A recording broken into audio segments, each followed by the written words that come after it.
You're watching Newsday TV. Thanks for joining us this Tuesday evening. I'm Ken Buffa.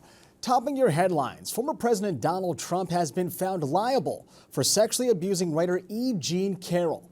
Now, Carroll was awarded $5 million in the case, but the jury rejected her claims that Trump raped her inside a dressing room back in 1996. Now, Trump did not attend the civil trial, and he has insisted he never sexually assaulted the now 79-year-old woman. Well, Trump took to social media after the verdict, writing, quote, "I have absolutely no idea who this woman is. This verdict is a disgrace, a continuation of the greatest witch hunt of all time." And switching gears now, parents are pleading for help with finding their missing son who went overboard in the Great South Bay. I know he's out there. I just need people pretty much with smaller boats to kind of help us on the marshes. Jet skis, if you get a kayak out there, and just searching for him. He's got to come home, but we need more people. We need more people helping us. Now, as Newsday has reported, 28-year-old James Geronzik vanished after falling off his speedboat near Babylon Cove last Sunday. The Coast Guard called off its search efforts, but Suffolk County Police are still searching and have divers in the water. And 55 fallen police officers, including 4 Long Islanders, were honored for their service and sacrifice by the state today. From the Nassau County Police Department, Police Officer Robert D. Negri, Jr., Detective Hector M. Nunez. A wreath-laying ceremony was held at the Police Memorial in Albany this afternoon, where the names of the fallen officers were also added to the memorial wall. Officer Robert Negri and Detective Matthew Prolonger died of cancer linked to Ground Zero. Detectives Charles Vroom and Hector Nunez passed away after getting COVID while on the job.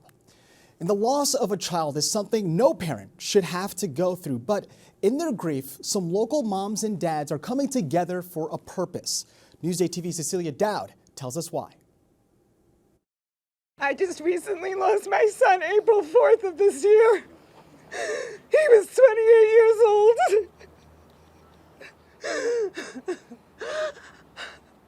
Baby, this is for you.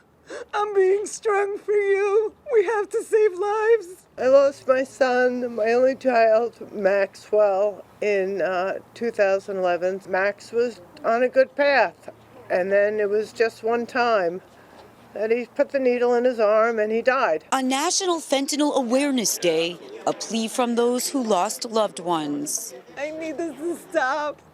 It is a disease and it needs to be helped. They're humans. Joanne Pacheco lost her son, Spencer Daniel Burton Jr. And he had a beautiful vision. And he was taken from me too soon. Mommy will never stop fighting for you. Sunrise, 8/17/94, sunset, 4/4/23. The 175 purple rocks in front of us represent the 175 lives lost every day from fentanyl poisonings. Legislator Kara Hahn calls the numbers staggering. Authorities agree. In Suffolk County, in 2022, of the 431 confirmed opioid overdose deaths, 399 individuals used drugs that contained fentanyl. What can we do? Let people know that the national drug supply is tainted with fentanyl. Officials called for treatment programs to last for more than 28 days, and they want Long Islanders to share the message that fentanyl kills. Wake up, wake up, wake up. Don't be ashamed. Don't be ashamed. Help them. Help them. They're people. Cecilia Dowd for Newsday TV. Controlled substances like Adderall can still be prescribed online going into 2024, despite plans to limit the online access. So, at the start of the pandemic, remote prescriptions were made more available. But the DEA, which regulates drugs that can be abused, planned on limiting access of certain drugs through telehealth. But after major pushback, the DEA decided to keep the existing policies in place, at least for now. And health experts say women should start getting mammograms at age 40 instead of age 50. The new advice from the U.S. Preventative Service Task Force comes after evidence showed more women in their 40s are developing breast cancer. The panel believes earlier screening means earlier detection, which could save more lives. Switching gears now, a bionic bird is in need of some TLC. So check this out. This mechanical eagle has adored the Stony Brook post office since 1941. And to the delight of residents and visitors, the bird flaps its wings at the top of every hour. But age and weather have eroded the wooden eagle's wings, and the gears that make them flap, they don't work all the time. So the Ward Melville Heritage Organization, which is responsible for the eagle's care, has launched a campaign to raise $69,000 to fund repairs. All right, taking a look at your Long Island weather. We're in the 40s today with mostly clear skies, but the good stuff, well, that's on the way tomorrow with highs near 70. So let's take a closer look at tomorrow. Sunny all day with temperatures in the mid-60s. It looks like it's going to be an absolutely beautiful one. Now, an old East Rockaway bank is being converted into a new theater. Our Rachel Weiss has a story you'll see only in Newsday.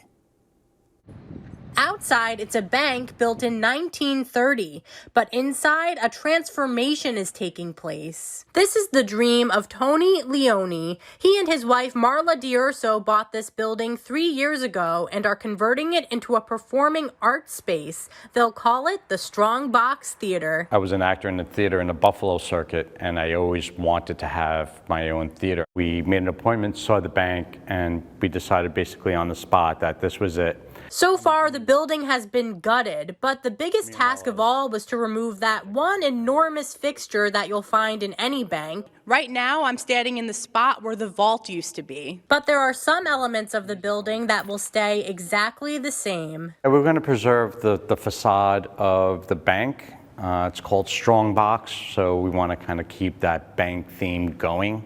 So there's a night deposit box that somebody else wanted, and I said, no way, we're not giving that up. These big windows, we're going to preserve them.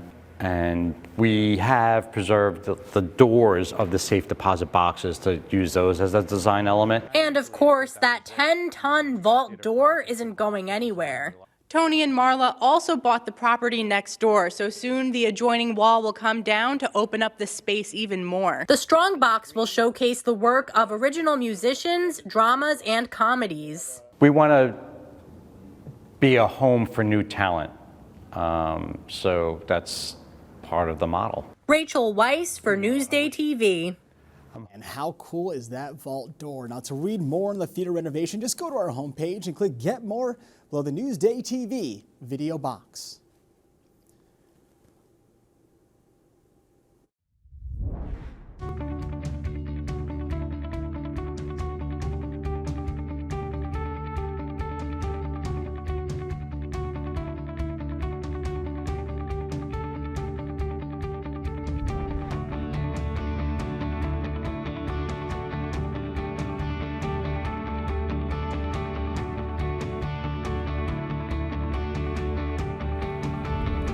A unique boutique is helping some Long Islanders in need.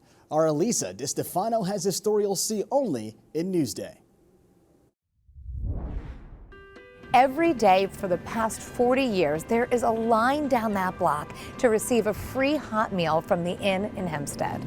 Most take their food to go. Others choose to gather here in the newly renovated Mary Brennan Inn dining room. Every day, the Inn provides over 1,200 free meals to Long Islanders in need. So Jean, you have been showing up and helping people here on Long Island every day for 40 years. I've been involved, yes, with the Inn since it started 40 years ago. The mission is to help anyone in need with basic necessities of food, shelter, and clothing, and help them literally get out of harm's way, and to do so while making sure that they're treated with dignity and respect at all times. The meals are prepared and served by volunteers. Right now, we're serving basically one meal that's the middle of the day, but it's for many people their only meal. We've said 40 years ago, we're still saying it today, anyone on one side of the counter could be on the other, and we have to count our blessings and realize we have to share those blessings with others who have not been as fortunate. This is our new building where the boutique has been moved to, and all of our donations are being accepted here. And thank you. You can come in. Good morning. This is where all the clothing comes in as well as food. It gets sorted. They just opened a brand new boutique where guests can shop without worrying about a price tag. You can come in and spend a half hour here shopping. People can also come and take a shower and get cleaned up if they, don't have a place where they can shower. What has the response been? From the guests, they have been overwhelmed. They can't believe that it is so nice. We just hope that they can find a way to not need us anymore. And this is one of those steps that will help them go there. So. Thank you. Thank you so much. For doing really God's work for the last 40 years. Yes, thank you. Thank you. And for let's hope we don't need the inn for 40 more, but we are so grateful. For Newsday TV, Elisa DiStefano. It really is amazing work what they're doing there. Now, for more exclusive stories just like this, go to our homepage and click Get More below the Newsday TV video box.